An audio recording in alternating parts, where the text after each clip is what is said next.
दिया तारा ने। महाराज क्या बात है, क्यों उदास हो भगवान? क्या राज्य में घाटा लगा?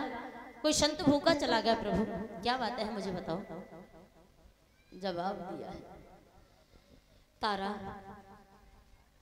तारा बार बार पूछ रही है, जवाब दिया तारा, बताने लायक नहीं हूं। क्यों महाराज? ऐसी कौन सी बात है जो आप बताने योग्य नहीं है?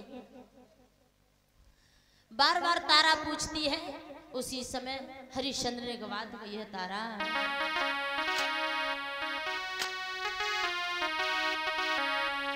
अरी गयो तेरा बाचा में गोरी हारी।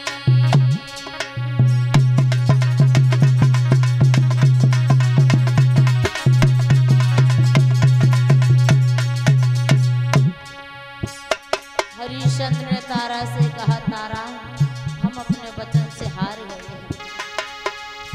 अरे गयो तेरा बाचा में रनिया हारी, अब छूटेंगे मेरे सब परिवारी।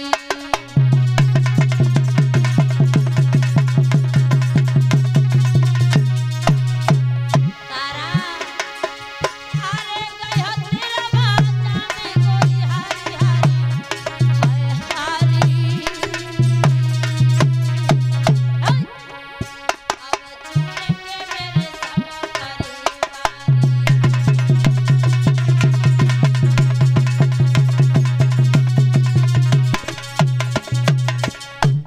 जवाब दिया है तारा, त्रिवाचा में हार गए। तारा सबसे बड़ी बात तो ये होती है रानी, अपनी वचन से जीत जाना तो सबसे बड़ी जीत होती है, और अपने बात से हार जाना तारा तो सबसे बड़ी हार होती है। हम अपनी बात से हार गए हैं, इसलिए महारानी हमारा और आपका यहाँ कुछ नहीं है, और आप यहाँ से चलो। विश्वामित्र ने सारा राजपाट ले लिया है तारा, और हमारा और आपका यहाँ कुछ नहीं है। अंत में 60 बार सोना का कर्ज लाद दिया हमारे सिर पर, और कह दिया कि चाहे तुम बिक जाओ, चाहे तारा और चाहे पुत्र रोहितास, तीनों प्राणी बिक जाओ, लेकिन मुझे 60 बार सोना चाहिए। तारा ने कहा, महाराज ये बात है, आप इतना उदास? धन्य है रानी तारा को। इतनी बात सुनने के बाद रानी तारा को क्रोध नहीं आया। क्रोध नहीं आया तारा को। जवाब दिया, महाराज कौन सी बड़ी बात है? इस तन पर तुम्हें पूर्ण अधिकार है। मैं आपकी अर्धांगिनी रानी तारा हूँ, मैं पतिव्रता स्त्री हूँ। महाराज कोई बात नहीं, राजपाट चला गया जाने दो, लेकिन महाराज आप रोना मत मेरे सामने। जवाब दिया, महाराज इस तन पर तुम्हें पूर्ण अधिकार है। बेचने की तो बहुत बड़ी छोटी बात है महाराज, आप इस तन का टुकड़े टुकड़े करवा देना प्रभु, लेकिन फिर भी हम आपका हाथ नहीं पकड़ेंगे। धन्य है रानी तारा को। सत्ययुग में ऐसी ऐसी रानियां द्वापर त्रेता में हुई, और इतना राजपाट जाने के बाद तारा ने दुख नहीं किया, एक शब्द नहीं कहा अपने पति से। क्या नवलदे मैया कलयुग में कोई मैया सहन कर पाएगी?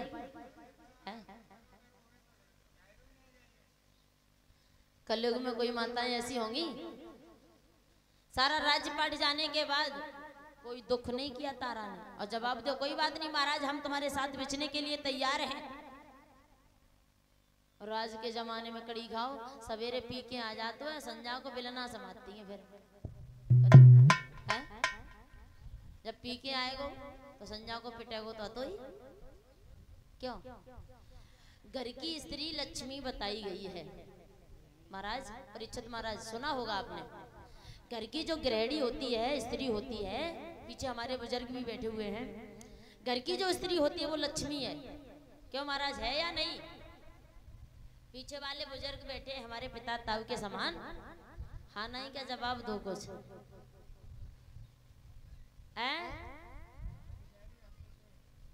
घर की लक्ष्मी है ना स्त्री, मानो तो, और मानो तो नहीं, ये वेद शास्त्र में भी लिखा हुआ है कि घर की लक्ष्मी है स्त्री।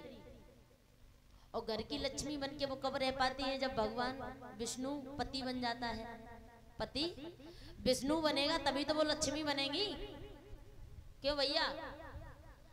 अगर पति विष्णु बनेंगे तो घर में लक्ष्मी बैठी है, और जब पति शाम को हवा बन के आओ तो वो चुड़ैल तो अपने आप बन जाएंगे।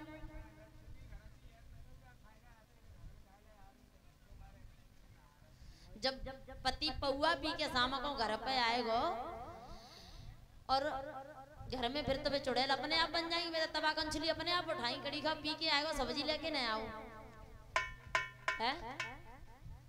तो पहले पति विष्णु बने और उसके बाद घर की लक्ष्मी होती है स्त्री।